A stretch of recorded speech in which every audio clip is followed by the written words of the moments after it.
Welcome back to M Hood Fishing, everybody. So I need fresh bait, but before I just break out the red worm, I want to try Tenkara fly fishing. Let's see if we can get some gills or something on the fly. This is a 13-foot Tenkara rod that a subscriber by the name of Not Real Fishing sent to me, and he also sent this pool noodle that he was using as a keeper. Got some tippet and flies already tied up. There's the Lillian line that's on the tip. We're going to tie off to that. We do have a bit of a breeze. It's around 12 miles right now. Not as bad as yesterday.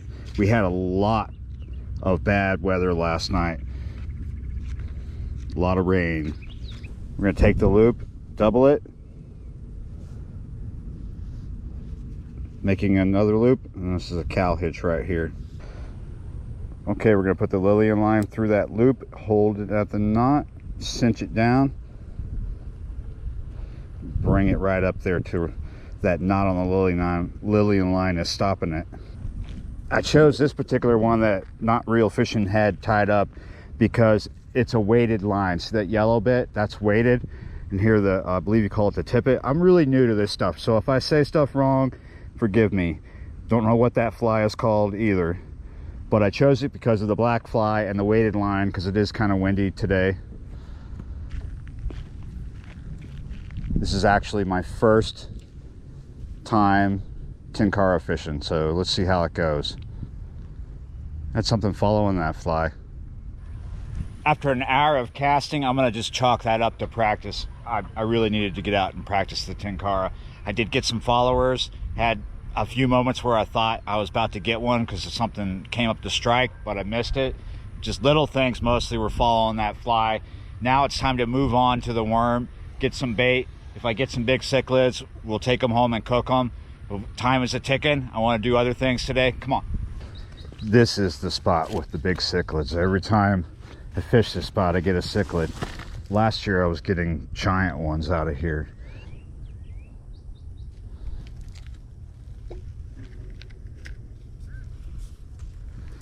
Something big moving through here. It's right in there.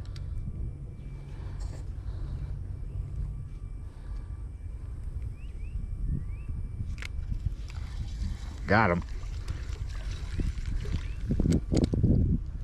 Not very big, not a cichlid.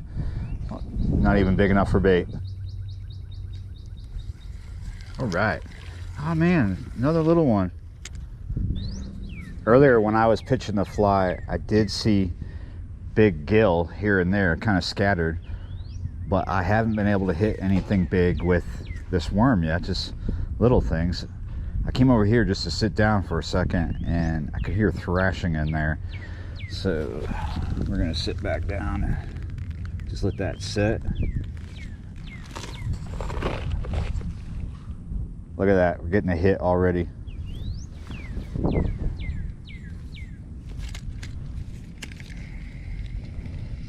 Is this big or little? It feels little. Little again. But there is something big thrashing back there. Nice. Ah, it came off. Or did he? Oh. Little thing again.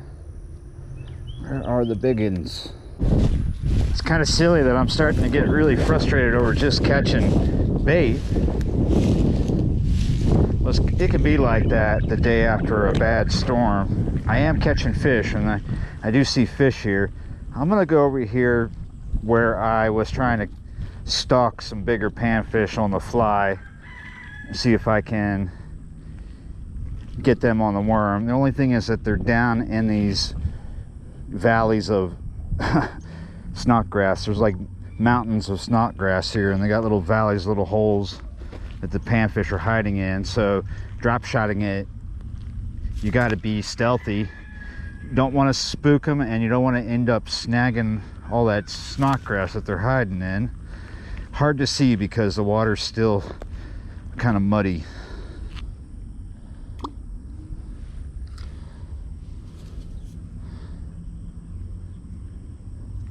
Got,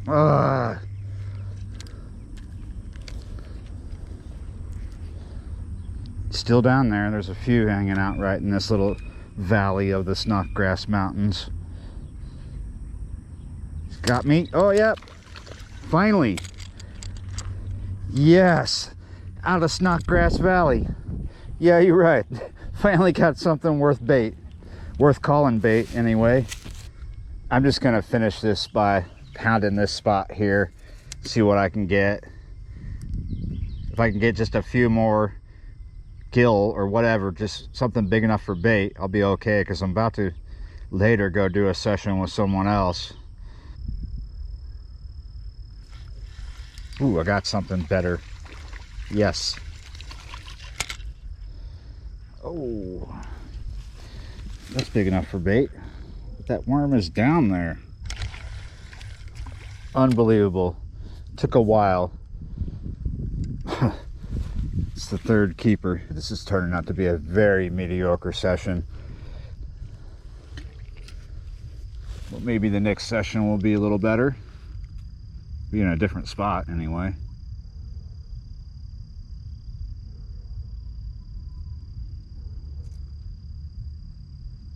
Oh, yes. Whoa. What do we have? What do we have? Look at that. Oh, it just went from mediocre to yeah. Yeah. Yeah. Look at the size of that. My goodness. That is a big one. I was really starting to get down in the dumps because this session has just been so poor. Here we go. Oh. Whoa. Mercy.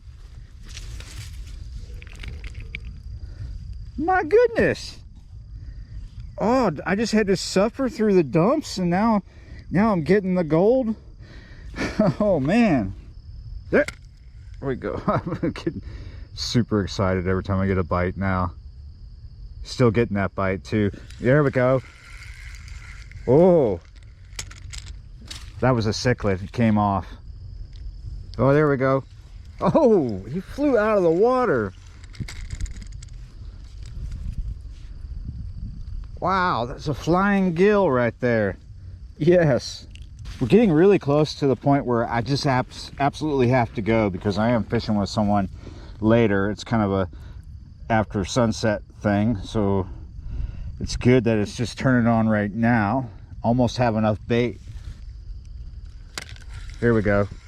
Ooh, he's running all over the place. Oh no.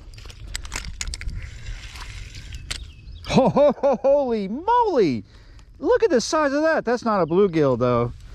That is... So I'm trying to get out of here, and I realized that I just made a big mistake. I've done it before. When I first pulled one of these out of the water, I was questioning myself whether or not it was a bluegill. They're just so dark.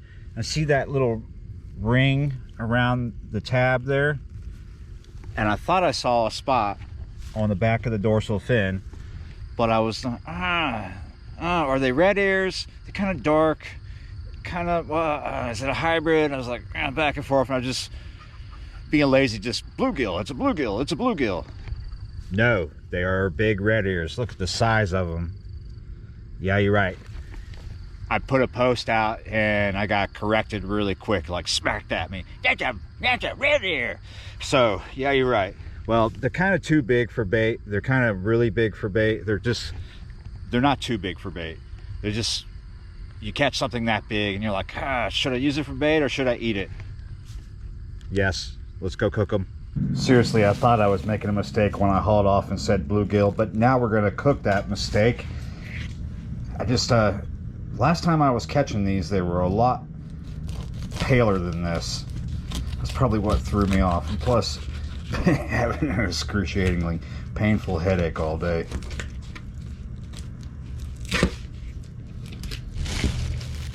Save the heads for bait.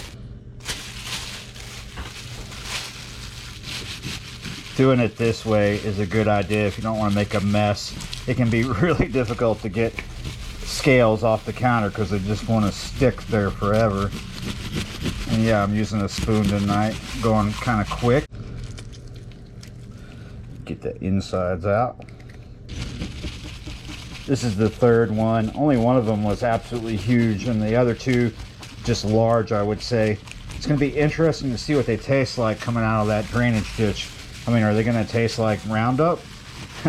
You know, the idea there is that there's a lot of chemicals getting into the water as it runs off out of the neighborhood, you know, from people treating their lawn and spraying for weeds.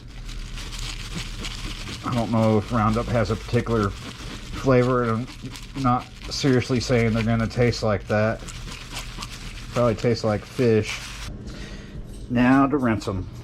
Before I put these in the fridge for later, I'm going to go ahead and on each side make a slit like this up at the top. A couple of slits like that down each side. This helps them soak up flavor and cook better too. All right, when I get back from the next session, we're gonna fry these up and see what they taste like coming out of that ditch. You remembered your headlamp? Yeah. When? Packing for the next session, guys. Craig came over to disturb the catch and cook that's going in progress. Oh, good shot. Might need these. Probably need this paracord. Probably need these. 2 catfish rods, 1 jigging rod. Vampire hour, so you cannot forget lights. Cannot forget that. Where I'm going, they don't have blue cats pretty much, but flatheads and channel cat. Here's my bait for this afternoon, tonight I should say, because I am with Craig. A bunch of bluegill. Got heads from the catch and cook. Where are we going? Where you want to go? You don't know where we're going? Well, I thought if we go, yeah. Westwego, that's right. We're gonna go strike out again, aren't we? No fish we go. No fish we go. This is Westwego. Ideally, I wanted to set up over on that side of the boat ramp, but there's too many boats over there in the way. Over here on this side of the boat ramp is where we're at tonight. Now I'm gonna throw out a headpiece on a 6/0 3-ounce snow roll. This is a little gill, just like that. And over here I've got a bigger headpiece from one of those shell crackers. I'm gonna put that on an 8/0.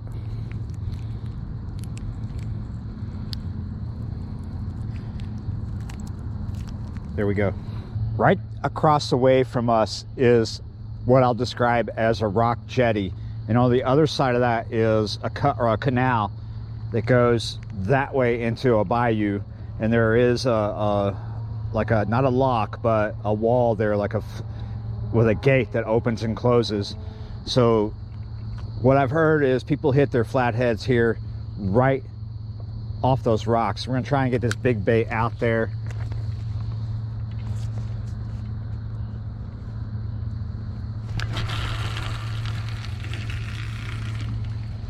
Cool, got it good. The smaller one, oh, we're about to cast over a gator.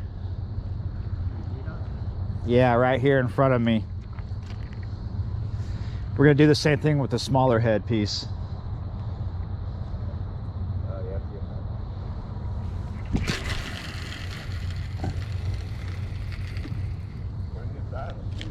Yeah. This boat ramp can be active. People use it to go back and forth to camps that are on this bayou. We might see somebody come in or want to launch while we're here, but hopefully it'll not be super active tonight. It's not early right now. It's like what? Let's see what time it is. It's almost 10. It's 9:53. I've never actually caught a flathead here. I've caught channel cat and gar here, different other things, bass and bluegill. I've always been told there are no blue cat here, but that could be wrong. They could be here. I think that was Craig that told me that. He's been wrong about that before. Ideally, for flatheads, you want live bait, but fresh cut bait can work. We are going to see if we can get a live bait, and we'll switch out those heads for that. Oh, look at that. Yeah. Getting a bite here. You got a bite? Yeah, my rod tip is doing this. The big bait, one closest to us. On the big bait? Yeah. Huh. Might be big. Maybe a gar. Or that alligator hit the line. Alligator's over here. So is my line. It's the alligator.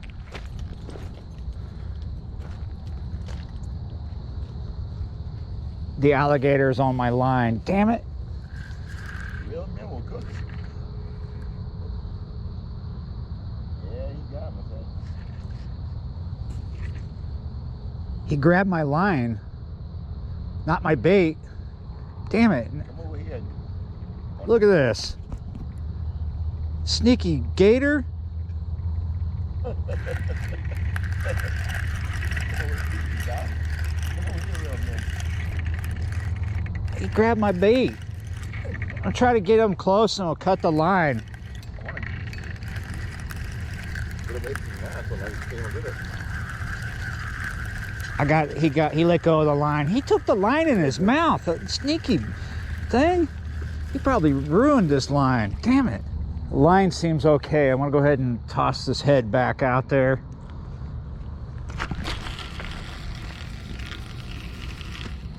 I don't know, Craig. He might not have had the line in his mouth because I couldn't find any burrs or scuff places on the line. Yeah. He may have just ran into it and got tangled. But he was thrashing his head like the line was in his mouth. Yes. What do we got here? That can go on the small rod. All right. There's all kinds of fish activity over here. I brought the worm over, but it makes me feel like I should have brought a jig over. And I did exactly that. I went and grabbed this jig. This is a triple tail avocado chartreuse curly tail grub. Not sure what this live bait is, but something's chasing it. I'm gonna go straight without a cork, just vertically jig. This water's kind of dirty. There was a lot of severe weather last night. Oh, there was a bite right off the bat.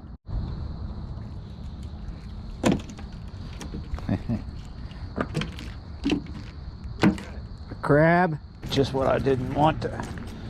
There's a boat coming through here. Right? No, I'm moving everything because he's coming in. Yeah, no.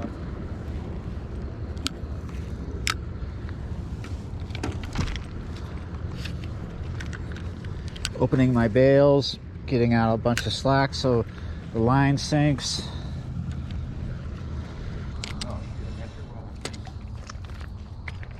You got my line. Look what I got.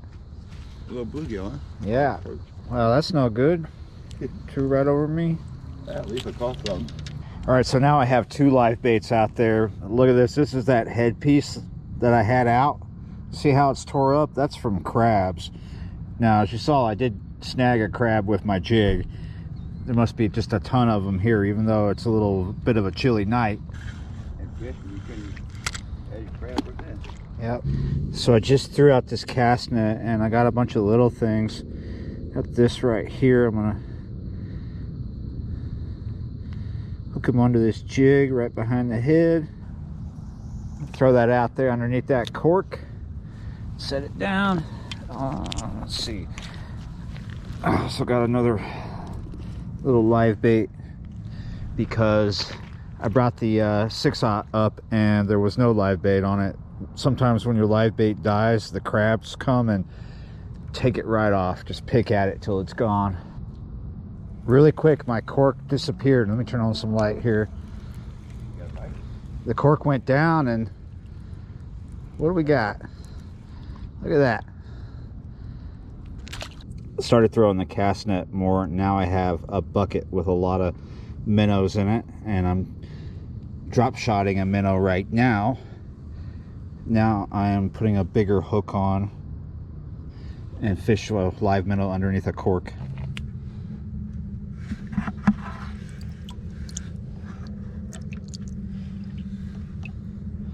Right behind the head, but kind of shallow, not too deep. I just discovered that there is some kind of gudgeon in here. I'm not sure if it is a gudgeon, but it looks like one. Look at that. Ooh.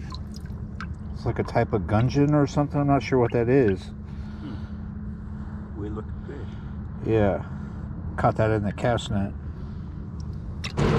You know, that truck would get a lot warmer if you attached a hose to the muffler and ran it inside. He's cold. This cork just went under. Oh yes, we got us a fish on a live minnow. Yes. What did we get?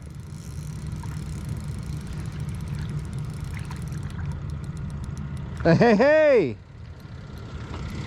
Now that's how you catch a catfish in Westwego. Let's show this fish to Grandpa over here. Small food too. Yeah, channel cat. Yeah. Well, that's gonna do it for Westwego. At least I didn't get skunked. I'm now ready to go see what these shell crackers taste like coming out of that ditch. Here we got our peanut oil heating up, and over here we're all staged and ready to go. We have an egg beaten, we have our fish fry, and this is what I'm using tonight. Picked it up at the store, Louisiana fish fry, the seasoned crispy fish fry. And down here, as always, at my feet, I've got a red bone that doesn't need to be in the kitchen. Let's get going here. It's been a long day. It feels like a long night, too. We're just gonna cook these fish and have them by themselves. Might have a little bit of toast. Definitely gonna have some of this. I love this stuff. I'll tell you what that is here in a second. Okay, we just want to soak, dredge, roll that around, get that nice and coated. Put it in the plate, repeat. I think that's hot enough. We shall see. Ooh, you hear the sizzle?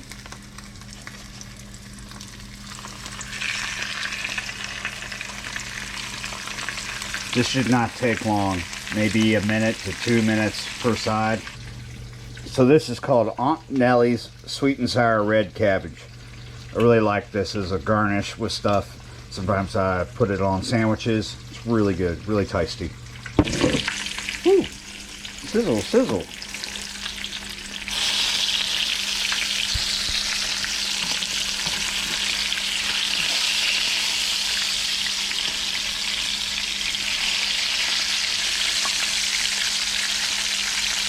Oh, that's coming along good. You can have a couple pieces of toast with this. That's getting good. See how dark brown that is? That's almost too much. Sometimes if you don't know if your fish is ready, you can take a fork, and if it feels soft when it goes in, then it's ready. And that's what we got going on here. See how that opened right there? I would say this is beyond looking like just a taste test. I'm tasting it, not you. Not you. Dang, Tulsa's about to lose her mind. She doesn't get people food, but it doesn't stop her from wanting it, right? Yeah, you're right. Get right at this. I'm just flaking it right off the bone. It came out nice and good. I want to make sure I don't have any bones in there.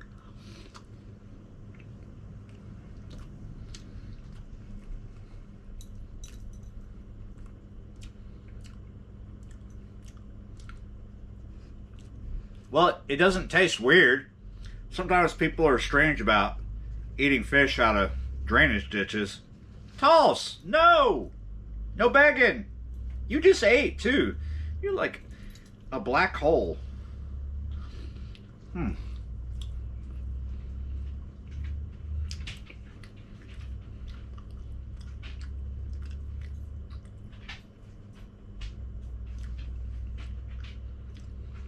Yeah, it tastes pretty good.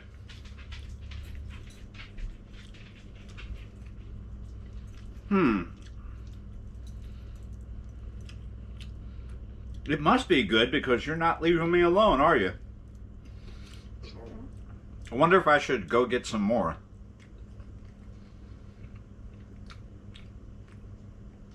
I believe they come up in that canal there to spawn. So there's probably a lot more big ones in there. Wow.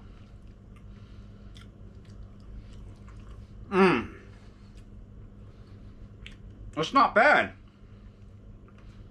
Not bad.